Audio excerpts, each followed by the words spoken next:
이정원 위원님 질의하십시오. 네, 서울 광진구가 국회의원 이정원입니다. 김동윤 KBS 편성본부장 오늘 나오셨죠? 네, 발언대로 좀 가시고요.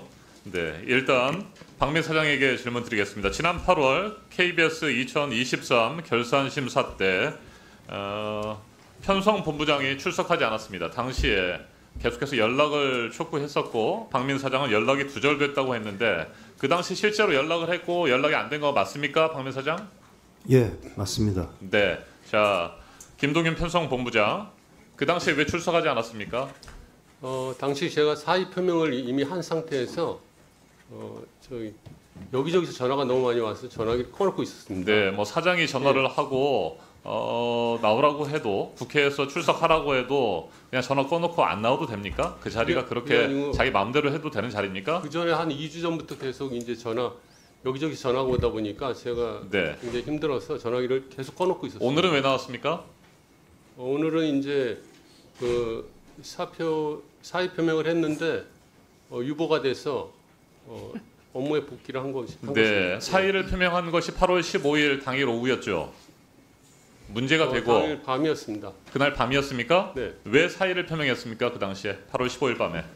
그 당시에는 이제 그 오페라 나비 부인으로 인해서 사회적인 이제 무리를 일으켰다고 그 KBS 내에서 이제 여러 가지 이제 의견이 네. 나와서 제가 이제 도의적인 책임을 지고 이제 사의 표명을 하게 된 것입니다. 네, KBS가 당일 오후 8월 15일 오후 홈페이지에 제작진의 불찰로 뜻깊은 광복절에 무리를 일으킨 것에 대해 거듭 사과드린다는 글도 올렸고 이로 인해서 본인이 도의적 책임을 져야 되겠다는 생각을 했다는 거죠. 그 당시에는 네, 지금은 어떻습니까?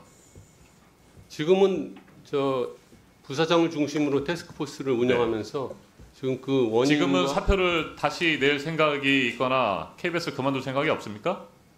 도의적 책임은 지금 안 느낍니까? 그거는 제가 택할 수 있는 문제가 아닌 것 같습니다. 아니 본인이 사의를 표명했고 도의적 책임을 지고 떠나겠다라고 얘기를 했고 그렇다고 한다면 지금 이 자리에 나오면 안 되고 출근하면 안 되는데 8월 16일부터 출근을 하지 않았죠? 네, 한 3주 동안 출근 네. 안 했죠? 27일 정도. 네. 네. 그때는 정말 회사를 그만둘 생각 아니었습니까? 네, 어느 정도 그런 생각이 있었습니다. 네, 제가 봤을 때는 그 당시에 거센 소나기를 피하려고 하는 것이 박민 사장이나 편성본부장이나 비슷하지 않았나 생각이 듭니다. 왜 이런 생각을 하느냐면 오늘 나오신 걸 보면 말이죠. 앞서 10월 7일 방송통신심의위원회에서 사실상 면죄부를 줬습니다. 앞에서도 얘기가 됐습니다. 법정 제재와 달리 행정지도는 구속력을 갖지 않는데 행정지도에서 뭐 권고 정도로 나왔습니다. 이제 나가도 되겠구나. 이제 뭐 사표 내지 않아도 되겠구나. 방심위에서도 면죄부를 줬구나. 이렇게 생각한 거 아닙니까? 꼭 그렇지는 않고요. 네. 그 당시 이제 그 오페라 나비 부인은 제일 중요한 것이 그 고의가 아니었다는 점입니다. 네, 자 그래요. 예. 알겠습니다. 예. 그리고 8월 15일 밤 11시 독립영화로 인정받지 못하고 있는 기적의 시작 다큐를 또 독립영화관 프로그램에 편성했습니다.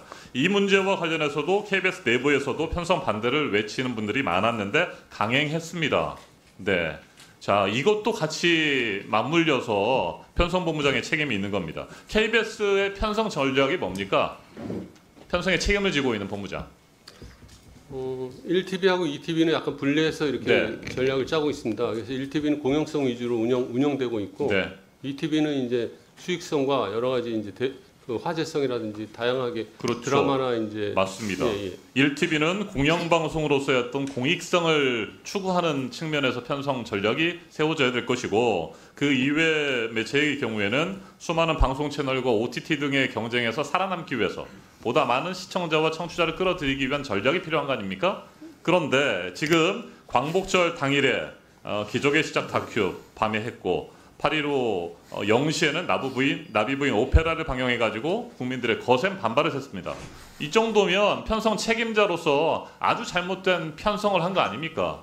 그러면 책임을 지겠다고 했으면 책임을 져야 되는 것이고 박민 사장은 그 책임자에 대해서 사의를 표명했으면 사표를 수리해야 되는 거 아닙니까? 일단 답하십시오. 일단 오페라 나비 부인은 말씀드린 바와 같이 국민들에게 불쾌감을 드렸기 때문에 그 부분에 대해서 송구스럽게 생각합니다. 네, 이건 아주 잘못된 편성 전략을 세운 것이고요. 잘못된 오보에 대해서도 언론사가 책임을 져야 되겠습니다만 잘못된 편성에 대해서도 비판과 징계, 책임을 피할 수가 없는 것입니다. 대한민국 공영방송 KBS가 윤석열 정부의 친일 노선에 함께하는 그런 프로그램을 편성했다고 하는 비판이 있습니다. 네. 일제 강점기 시절에 나라 팔아먹는 데 앞장섰던 친일파들 있지 않았습니까? 그런 친일파들처럼 윤석열 정부가 영원할 것이다 이렇게 오판해서는 안 된다고 생각합니다. 공영방송 흔들라고 강민 사장에게 실제로 월급 주는 거 아니고요. 정말 제대로 해야 됩니다. 그리고 도의적인 책임을 지겠다고 했으면 책임져야 되는 것이고 그렇게 잘못된 편성을 했으면 사표 수리해야 되는 거 아닙니까? 소나기 피하고 당신 위해서 면죄부 주니까 이제 아무 일도 없었던 것처럼 20일 거의 한 달 가까이 출근도 안 했다가 이제 나타나가지고 도의적인 책임 운운하면서 그냥 뭉갤 생각하면 안 된다고 생각합니다. 월급 받았죠? 월급은 반납했습니다. 반납했습니까? 네. 네. 월급 반납하고 그러면 그냥 넘어가도 되는 회사입니까? KBS는? 만약에 잘못해가지고 징계 대상에 오는 사람이 직원이 사표 내고 수리 안 하니까 한 달 있다가 다시 나타나면 한 달씩 월급만 반납하면 그냥 아무 일도 없었던 것처럼 근무해도 되는 회사가 KBS입니까? 대한민국에 이런 회사가 있다고 생각하십니까?